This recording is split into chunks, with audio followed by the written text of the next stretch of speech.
গীতার দশম অধ্যায়ে বিভূতি যোগে ভগবান অর্জুনকে 12 এবং 13 নম্বর অর্জুন কি বলছে, ভগবান তো এর আগে অনেকগুলো জ্ঞান দিয়েছে, দেওয়ার পর অনেক কথা বলেছে, বলার পরে বুদ্ধি যোগ প্রদান করবে, আমাদের তমগুণ থেকে বার করে সেই এই জ্ঞান প্রদীপে আলোকিত করবে। ভগবান আমাদের হৃদয়ের মধ্যে আছেন এবং তিনি কৃপা করে আমাদের সেই জ্ঞান প্রদান করবেন।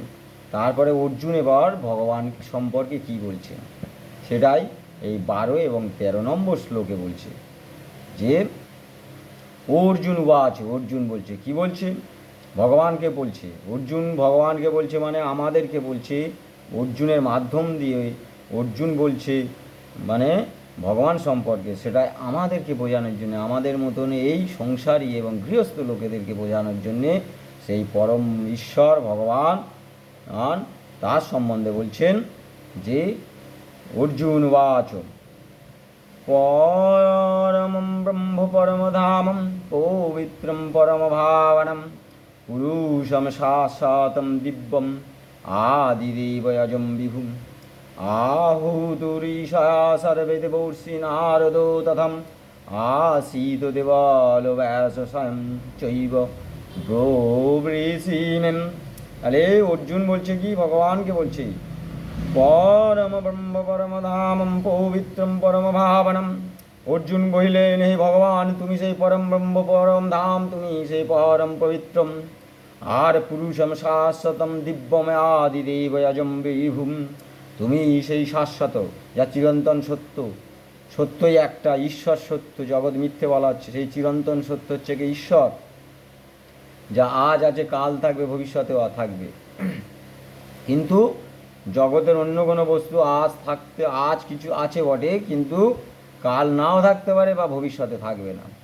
তাই সেই চিরন্তন সত্য, তুমি সেই শাশ্বত দিব্যম আদিদেব অজম বিভু, তুমি সেই আদিদেব অজম বিভু, তোমার কোনো জন্ম নেই, মৃত্যু নেই, তুমি সেই বিভু। আহুতুরীশা সর্বে দেবর্ষি নারদ তথম, আহুতুরীশা সর্বে, ঋষিরা যেটাই বলছে, কি বলেছে না, ভিগু আদি ঋষিগণ, আহুতুরীশা সর্বে দেবর্ষি নারদ তথম আসীত দেবল ব্যাস স্বয়ং চৈব ব্রবীষিমেন।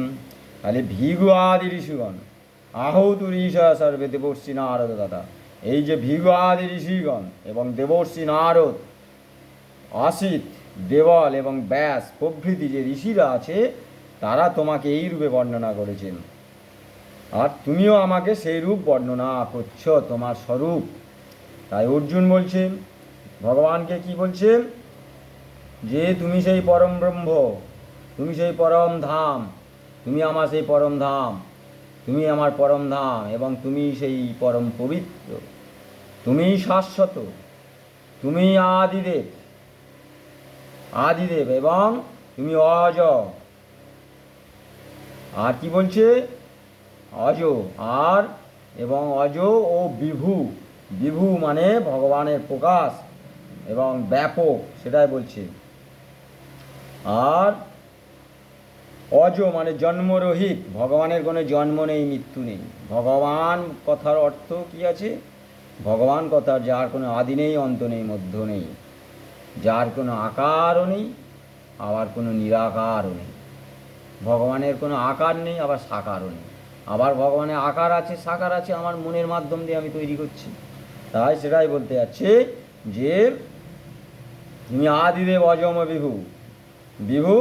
তাই এখানে বলছে ভগবান এই 13 এবং 14 নম্বর বলছে যে তুমি উপাধি বর্জিত, ভগবানের কোনো উপাধি নেই, পরম পুরুষ, তুমি নির্বিশেষ চৈতন্য স্বরূপ,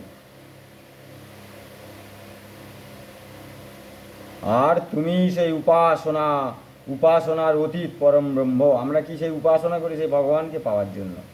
আমরা যখন ভক্তি মার্গে আছি তখন দ্বৈত বেদান্তের মাধ্যমে সাধন ভজন করছি, আমি ভক্ত আর ভগবান, ভক্ত আর সেই ভগবান পরম ব্রহ্ম, সেই কৃষ্ণকে বলা হচ্ছে। তাই সেই ভগবানকে বলছে যে তুমি উপাধি বর্জিত, তুমি সেই পরম পুরুষ, তুমি নির্বিশেষ চৈতন্য, তুমি আত্মা স্বরূপ, আর উপাসনা ব্যতীত তুমি সেই পরম ব্রহ্ম, আমরা যাকেই ভগবান যে দেবতাকেই পূজা করি না কেন, সেই পরম ব্রহ্মকেই আমরা সাধন ভজন করছি, তাকে উপাসনা করছি। তুমিই সেই বিভিন্ন রূপে বিভিন্ন ভাবে তুমি আছো, আর এই সমস্ত জগৎ তোমারই আশ্রিত।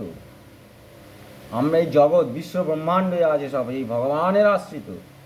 হ্যাঁ, আর তুমি সমস্ত পবিত্র কারিগণের মধ্যেই তুমি পবিত্র কারিগণের মধ্যে তুমি সেই মঙ্গলময় স্বরূপ। ভগবানের রূপ হচ্ছে কি মঙ্গলময়, সবচেয়ে পবিত্র কারিগণের মধ্যে হচ্ছে সেই পরম ব্রহ্ম ভগবান, তিনি মঙ্গলময়।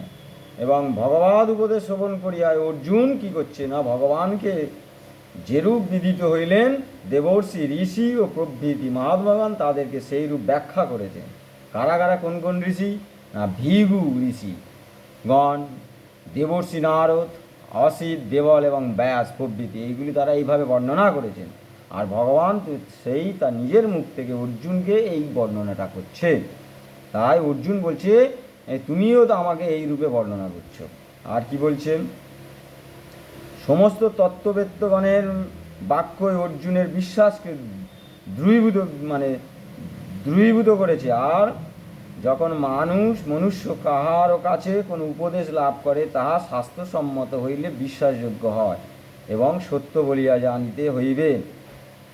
আজ ভগবৎ বাক্য শাস্ত্র বাক্যের অনুমোদিত বলিয়া অর্জুনের বুদ্ধি আরও দ্রুবীভূত হইল, খুব দৃঢ় হলো বুদ্ধিটা। তাই এখানে ভগবানকে বলছে অর্জুন যে তুমি সেই পরম ব্রহ্ম, তুমি পরমধাম, তুমি সেই পবিত্র এবং তুমি শাশ্বত, তুমি আদিদেব এবং তুমি অজম এবং তুমি বিভু। যেই কথাগুলো কারা বলেছে না, ভৃগু আদি ঋষিগণ, নারদ, আসিত, দেবল এবং ব্যাস, এবং তোমাকে এই সর্বরূপে বর্ণনা করেছেন। আর তোমার কথা তুমি নিজেই বলছো। তাই এই দুখানা শ্লোক এবং 12 এবং 13 নম্বর শ্লোকটা আর একবার পড়ছি। অর্জুন বাচম পরম ব্রহ্মম পরমধামম পবিত্রম পরম ভাবনম পুরুষম শাশ্বতম দিব্যয়াদিদেবয়জম বিভুম আহুদুরীশা সর্বদেবর্ষি নারদো তথম আসীদ দেবল ব্যাসম স্বয়ং চৈব প্রবিশিমিম। তাই ভগবানের কোনো আকার নেই, আবার ভগবানের কোনো স্বরূপও নেই, সবটাই আমাদের নিজেদের মনের ওপরে। তাই এটাই বলতে যাচ্ছি যে ভগবান শাশ্বত, ভগবান আদিপুরুষ, আর তিনি বিশ্ব ব্রহ্মাণ্ডকে তিনি প্রতিপালন করেন, তিনি পবিত্র এবং তিনি সব কিছুর আধার।